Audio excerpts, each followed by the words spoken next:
Well, hello again. This is Jay Klodek, and in this video I'd like to discuss some little building techniques that I've done over the years to build the small box version of the AMT Round 2 model kits.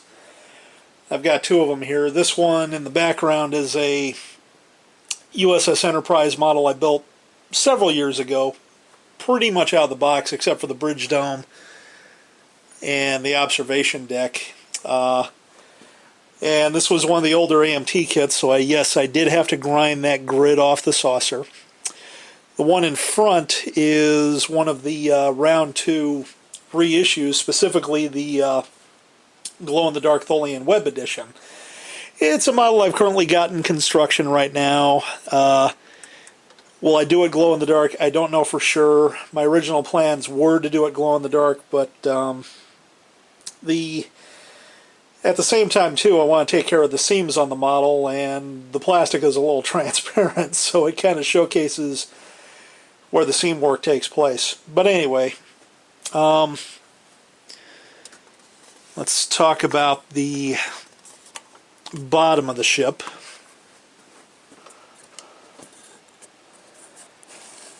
There's a couple pretty easy things that can be done to make this model look a little more accurate. For starters, I just figured this out on this particular model. I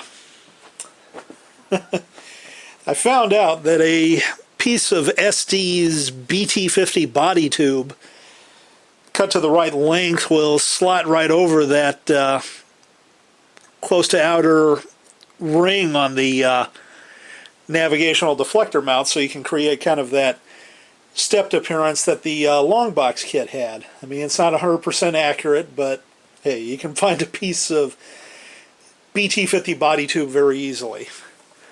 Secondly, on the saucer, one of the things that you can do that's very easy to do is use a pin vise to tap a hole right dead center, and then you can use a cutting compass, which I am trying to poke myself with right now.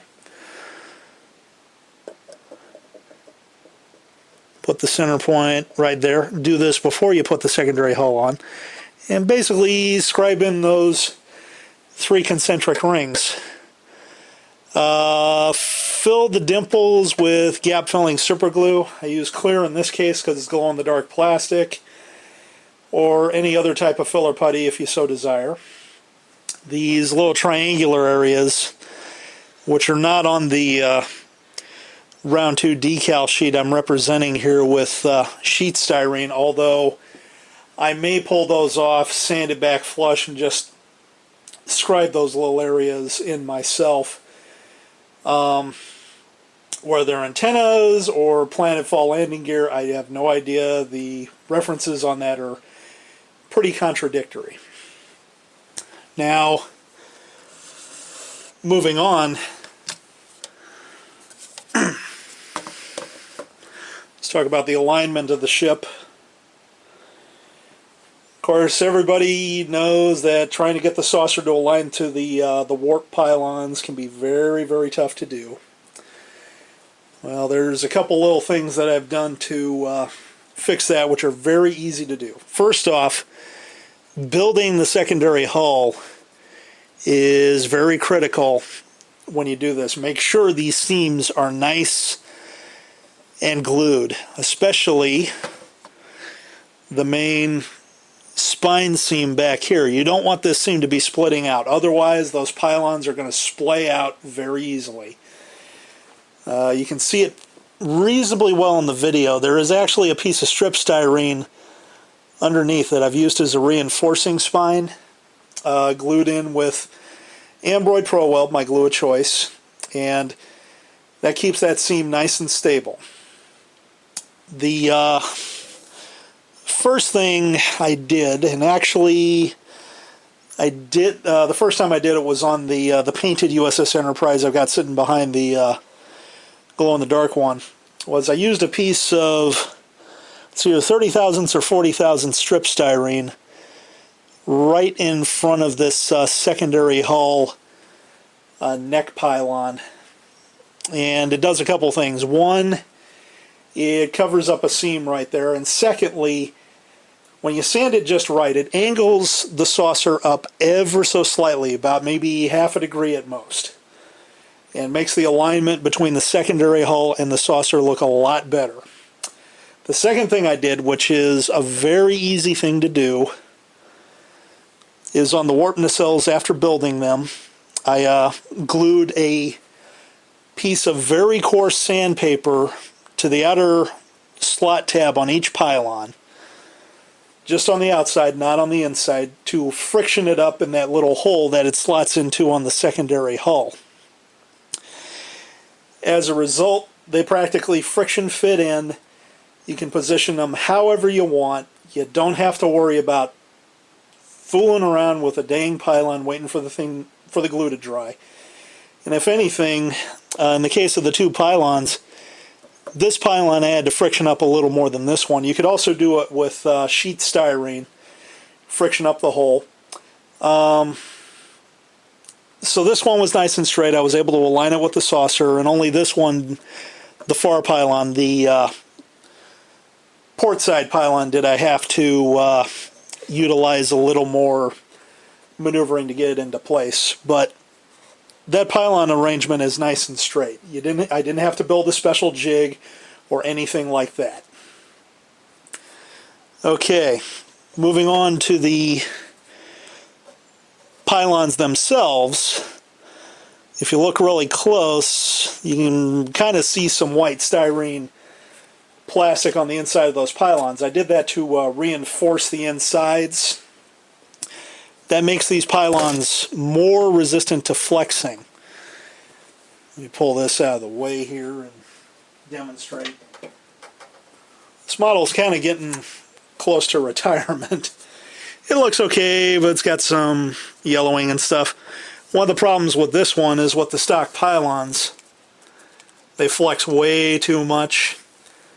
And even if you glue them solid, they split the glue seam out very easily.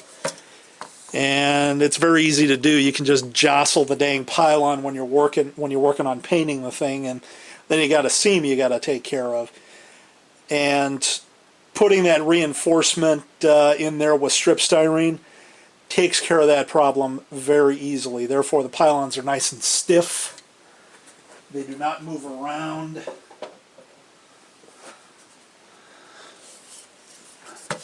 I mean, I might jostle these by accident, but they're definitely not moving as much as they used to.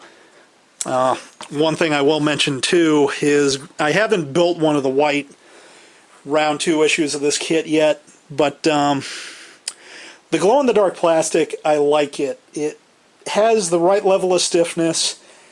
It cleans up really nice, and so much so I might, if I make any more purchases of 18-inch kits, I may just go ahead and get more of the glow-in-the-dark kits because they seem to be a little easier to work with. I just like the quality of the plastic. Secondary hull, easy modification you can make is putting on the observation dome that was just made with a ball of 2-part Aves epoxy sculpt putty, which I just rolled into a little ball of about the right diameter. Weighed about half a day. When it was not quite completely rock hard, I just sawed it in half and applied one of the halves right here. The saucer is actually using one of the Andy Henshaw, I think it's Andy Henshaw, one of the Federation models accurizing parts.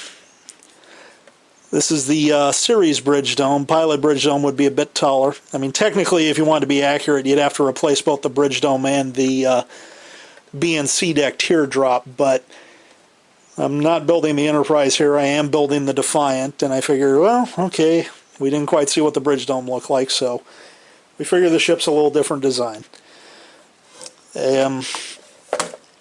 Another pretty easy fix that can be done involves these one-piece rectangular protrusions, the flux constrictors, or whatever they're called. Using a rat tail needle file, I was able to scribe out that filled area in the front and make it look like these were more three separate pieces when it's applied to the bottle. I suppose if somebody really wanted to be a purist, they could always cut that into three sections and do that as well. These should be a little longer to make them more accurate, but this will do the job for my purposes. And actually under this lighting you can see the white piece of plastic I used to shim this pylon up. Alignment is pretty rock solid. But these are very little simple tricks that you can do. Not hard to do at all. Any modeler can do them. And as a result, the alignment of the saucer to the warp engines to the secondary hull looks a lot better when done. Other resin part, wouldn't be a bad idea to get a new deflector dish because the original kit one does kind of suck. I'm probably going to end up doing that. I haven't fully decided yet. But anyway, if you feel this is something you want to do, it's perfectly within your skill level. Not hard to do at all. Thank you for watching.